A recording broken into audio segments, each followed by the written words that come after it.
Oh, I have charcoal in my possession. Absolutely can make charcoal rubbing.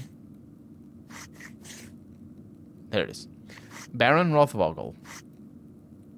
It's all in German. German. There we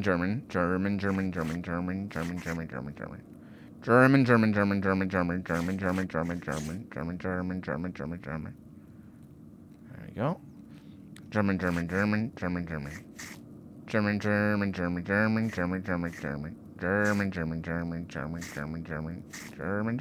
Frank.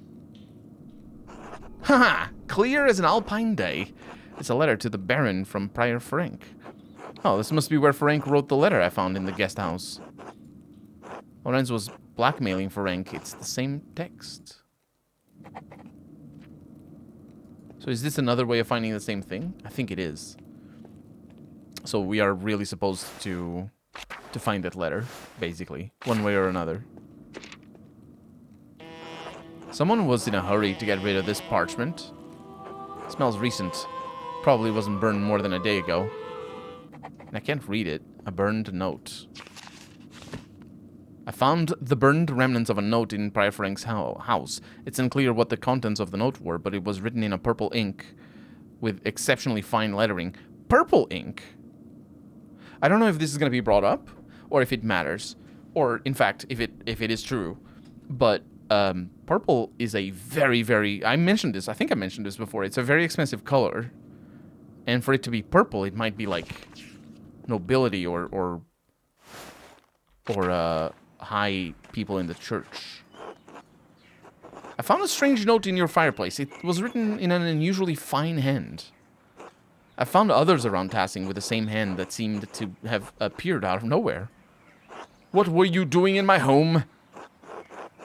I called out your name and I thought I heard a screaming inside, even though that doesn't make any sense, but I'm gonna go with it because I think this might happen. This might be able to happen at other times. I feared you were being gruesomely murdered, so I let myself in. Well, next time, don't.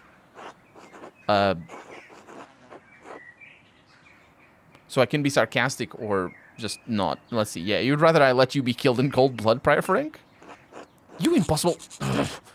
Any person of manners would know better than to go snooping through others' things.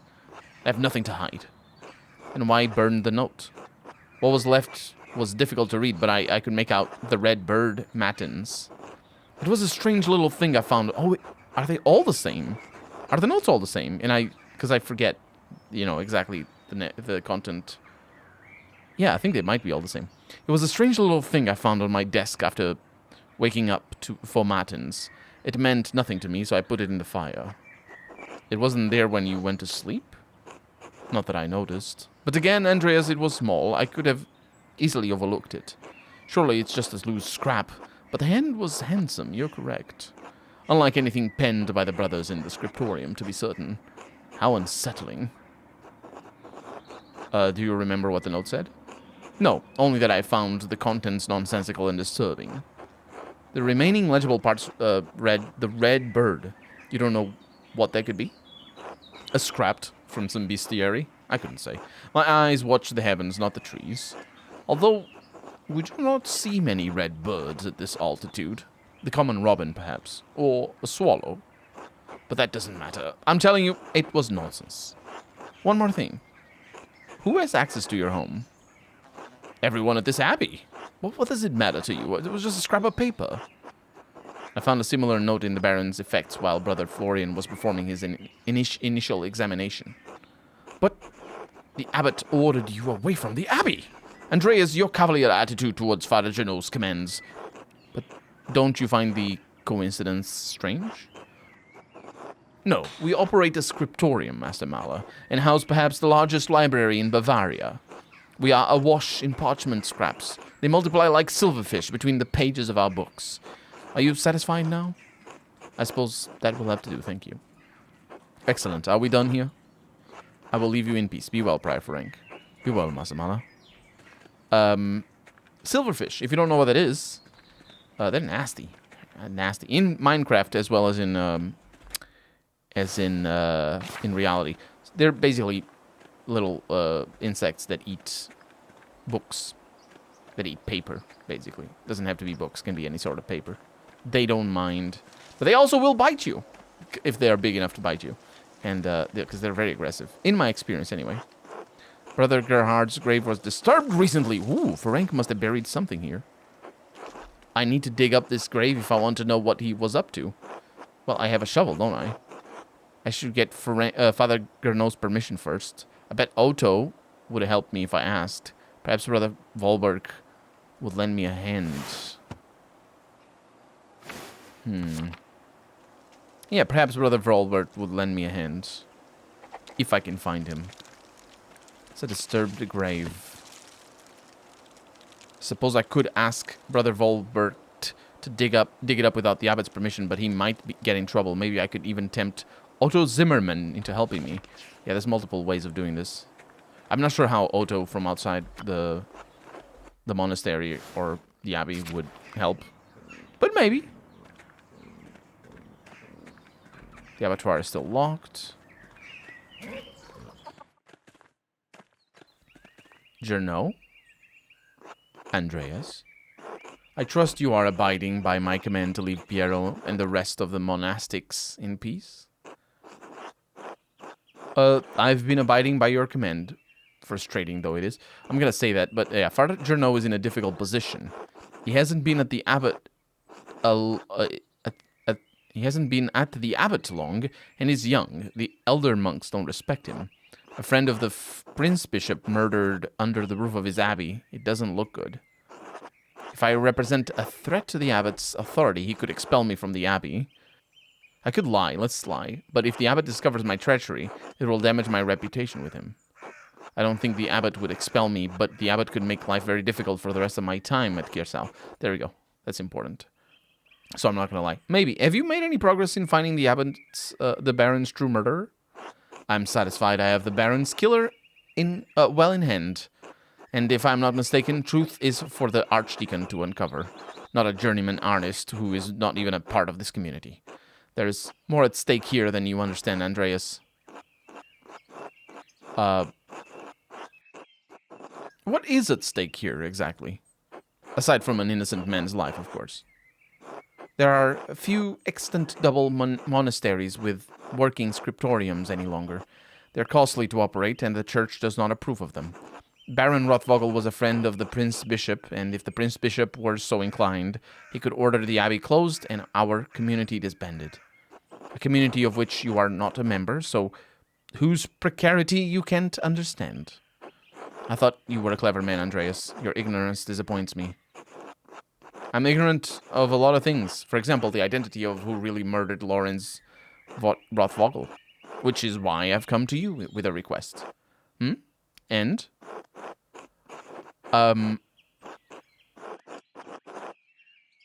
Ferenc is Gernot's assistant.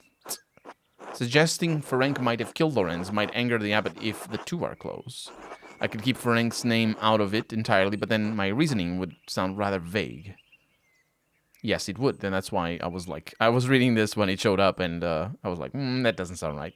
I have reason to believe Prior Ferenc has hidden something in Brother Gernard's grave, and I'd like to dig it up. What does that have to do with the death of Baron Rothvogel? I suspect the weapon used to murder the Baron may be buried there. Baron Rothvogel was stabbed. We know... Well, we know that's not the case, but he might not. We know the murder weapon used to kill him. Brother Piero was found holding it. He could have suffered 2 fatal injuries. No, let's not lie. The Baron's stab wound was self-inflicted. He was killed by a blow to the head. How do you know this? I recall telling you to stay off the abbey grounds after the body was discovered. It's evident to anyone who gives... Let's see. Florian, let me watch his investigation of Lorenz's wounds against the abbot's wishes. It would be ungrateful of me to reveal his disobedience to the abbot. But what we learned might help convince the abbot that Piero couldn't have killed Lorenz. I'm not going to say that, though, because this line is very convincing. It's evident to anyone who gives Baron Rothvogel's body more than a cursory examination. Are you suggesting I didn't give the murder of Baron Rothvogel my due attention? You seem to think I don't care who killed the Baron, or whether Piero is the one who did it. I do. But I have a role to play here, and I can't be seen to undermine the authority of the Archdeacon in stepping outside of it. Do you take me for a fool? I will not let you exhume Brother Gerhard's body on a hunch. Ooh, okay, these are good chances here, but... Yeah. What does it matter? He is nothing more than bones now. I'm sure he won't mind. This is the option that we go with. Yeah. Another failure. Terrible. I wonder if that's a random chance. He was a brother of this abbey, and he should be left in peace. Just as I would like to be. Leave me now, and do not pester me about this again. Permission to dig denied. Yeah. That's a shame. Maybe I should go have dinner with the Zimmerman. And that would solve... well, hopefully. That would, that'd be a good opportunity to convince him to come and help me dig up some stuff. Everybody's eating a doc. Well, I'll say everybody. Oh, Volbert is here. Good day, Andreas. Do you need something? Father Abbot said I should help you if you needed it, so here I am. Oh, yeah. Yeah, there's a matter I need your help with, Brother Volbert. I suspect there's something hidden in Gerhard's grave. Do you think you could dig it up for me? Did you ask Father Journeau? I want to help, but I don't think I should unless he says it's all right. I must be honest, Volbert. The abbot expressly forbade me from, let's see. Volbert is a kind man, and he always wants to help, but he's also very credulous. Deceiving him would be easy, but... if the abbot learns you disturbed Gerhard's grave, Volbert will be the one who faces his wrath. How severe would the abbot's wrath be? After all, Volbert is only a novice. Surely he would understand that I tricked him and would be lenient, wouldn't he? Oh yeah, definitely. I did talk to the abbot. He says it's fine, but don't ask him about it. Oh, that's good. Then I don't like talking to the abbot. He makes me nervous. Oh yeah, he's so frightening. He just has a lot of responsibilities and it makes him brusque. He's very busy. Too busy for me, I think. I make him mad sometimes. Digging up the body will take a few hours, I think. Do you want to start now? Not quite. I'll come back when I'm ready. Oh, whenever you need me, Andreas. Yeah, I think that's after dinner then. And everybody's just having dinner. All right. I can't have dinner here, which is interesting. Or maybe... oh, wait, it's the guy outside. Forget his name. I saw him. Oh, maybe it's in the kitchen. Hey, Lucas. Voislav? I'm sorry, Andreas, I can't let you down there. Father Journeau doesn't want anyone talking to Brother Piero before the Archdeacon arrives. Oh, that's where he is. Yeah, just a few minutes, though? I really shouldn't. I need to talk to him. Orator background. Adds me a lot. Yeah, I'm gonna say I need to talk to him, but complained about boarding with peasants. Implored Journeau to reconsider holding Piero. Angrily denied Piero was angry at Lorenz. And I fail again. I understand. I'm sorry. No, you're right. I'll leave you alone. God bless you, Andreas. Yeah. I didn't expect... at this point, I expect to fail every check, every single one, because I have no idea how to read that line. And I think it might be... like, if it's full, you succeed.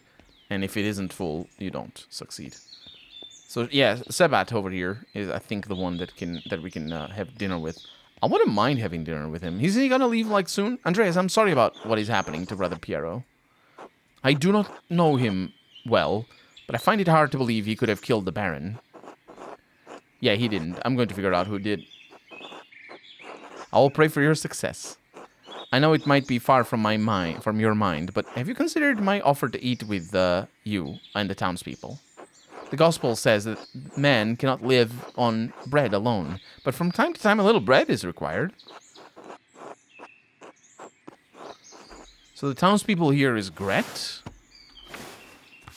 Yeah, of course. I'll talk to Gret and see who she wants to come along. Where should we meet you? At the Shrine of St. Moritz. I'll see you there. Until then. Oh, my. Andreas. Yes? Are these all the mothers from Tassing and their children? Well, no, I don't think it's all of them. Helena Pfeiffer couldn't make it, says Gret. It's a long walk up here in her condition. And Hetty says Hans was too big for stories. Hans being... Oh, yeah, he's big. We've met Hetty. Have we met Hetty? We've heard of her, anyway. I think we've met them. They're the... Yeah, I don't remember who they are. Stories? Yeah, I may have said something about your books. I like stories, says Berthold. Yes, maybe a little bit too much, says his mom. Ah, all right, I can tell you a story. But first, let us pray together and eat. Ursula just goes down. Oh Lord, thank you for bringing us together as you brought Jesus to his disciples on the road to Emmaus. With the breaking of bread between us, let us recognize each other as Christians and rejoice in our salvation through you. Amen. Amen, everybody says. And I thank you and your husband for this bread, Gret. My Ulrich always says that bread brings people together. Yeah, I missed this when I was in Florence. They don't have bread in Florence? Asks Brigitte. What? Oh, the wolf, little baby wolf is crying. Where's Florence? Asks Berthold. South, over the mountains. Last week, the blonde lady at our house with the pretty clothes, she was from Florence, says Marie. Oh. Father Janot eats a white bread, does he not? Asks Sebat. Yes, the finest wheat is used for the abbot's bread, says Else. I don't think we've met Else. Why? Asks Paul. The abbot is a very important man, Paul. We have a bread in my home that we call injera. We make it thin, round, and wide, and we put our food on top of it. We eat it with almost every meal, as you love the bread of your home, so I miss mine. And we eat the cheese. Also, there's almonds. That's a little bit of that. Oh, what's the recipe? Maybe we can make it. Oh, thank you, but no. We use a fine grain that does not grow here, called teff. I hope you find our local bread satisfying, Brother Sebat. I do enjoy it, perhaps too much. I am becoming too accustomed to life in Rome, even life in these mountains. In truth, I can no longer remember the taste of injera, not even the feeling of it in my mouth. It is the great danger that comes with the blessing of travel, living a life between worlds. I don't want to talk about bread anymore. It's so boring, says Berthold. Ursula says. Don't be rude, Bert, says Marie. I did say I would tell a story.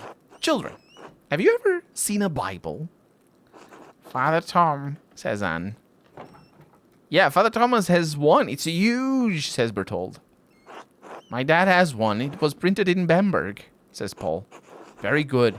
This is a Bible from my home that I brought to give to the abbot. Andreas, do you have a favorite story to illustrate from the Bible?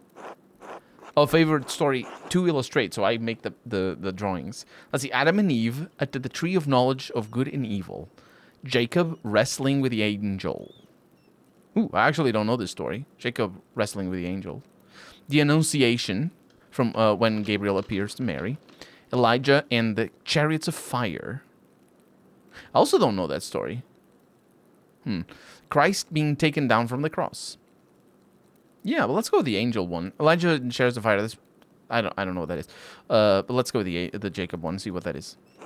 It's a powerful image. It speaks to us as we struggle to comprehend the divine. Our struggles are not as spectacular as Jacob's, but just as difficult, and may leave us transformed as he was.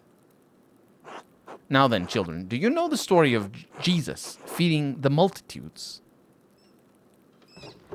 Fish and loaves, says Berthold. My mom and dad make loaves. This is from our Bible, how we tell the story of how Jesus fed thousands from only a few fish and a few loaves of bread. Why is everyone brown? Asks Anna. Because where I am from, everyone looks like me. Why? Asks Anna. Because they fuck a lot. That's how people look. that, I made it sound as if that's the only place where people fuck a lot. Because we are all as God made us, says Sabat. I know Tassing seems big to you, but the world is so much bigger than we can imagine. There are many people of many different colors all over the world. There are places where no one looks like you or me. Really? Asks Anna.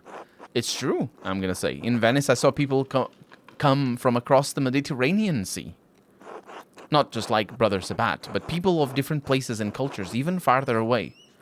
Persians, Moors, Ottomans, each with their own way of speaking and dressing, their own customs.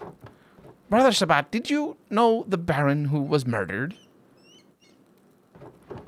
Bert! It came up when I was visiting the Druckers. I think he's old enough to understand death. I don't think I'm old enough to understand it myself, says Marie. That's funny. That's really cool. I did not know him, Bert. But do you know the story of Lazarus? He's nodding. Or not nodding, the other way. He's shaking his head. No. He was a friend of Jesus. He became sick, and he died. Die, says Ursula, as she pets one of the stones. Hat, says Anna. Because people have nimbuses. Actually, nimbi would be the plural. But Jesus brought his followers to Lazarus's tomb. He prayed to God, and when they opened the tomb, Lazarus emerged, returned from the dead. Jesus can bring people back from the dead? Asks Berthold. He can, Bert. One day, Jesus will bring us all back from the dead. Everyone who has ever lived and died will come together and be resurrected on Judgment Day. Anna's doing... She's taking... the hat was me. That wasn't the Nimbus. I'm going to say hey because I'm going to amuse her. Hey!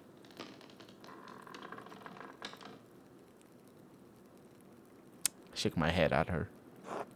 Even the Romans? Asks Paul. Yes, the Romans too. Oh, she put the hat on. Oh, Ursula, what are you doing? Oh, she's just looking up. Why did you ask about the Romans? I saw one come out of their tomb, like Lazarus. What do you mean, Paul? Oh, Paul is the artist kid. Well, oh, that's it might be like the ghost or something. Well, the ruins below the mill, they're Roman, and they all died a long time ago. But I saw one come out of the other night. They were in white, like Lazarus. Oh, is that related to the murder?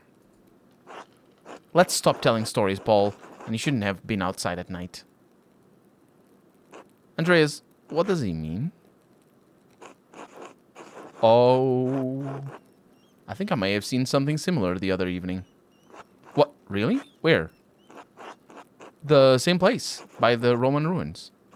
Maybe Paul did see a spirit of some kind. It's a very dire omen if that is what he saw. I will pray on this.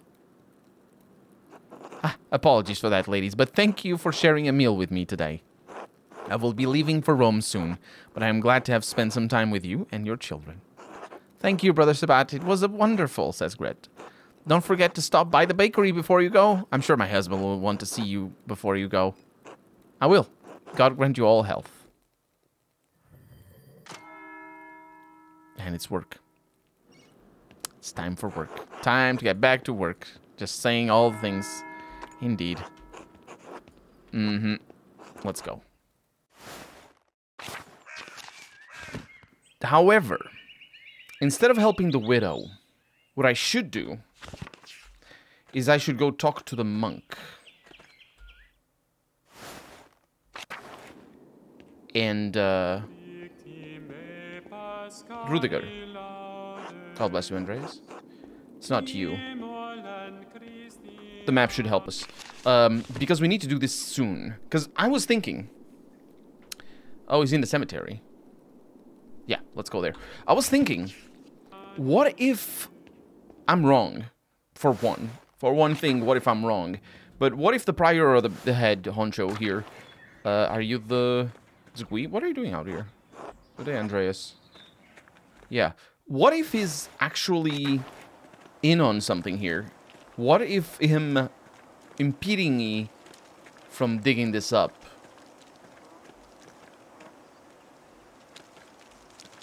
right there is part of the plan?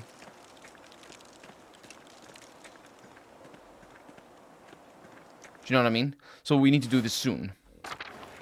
Potentially only today.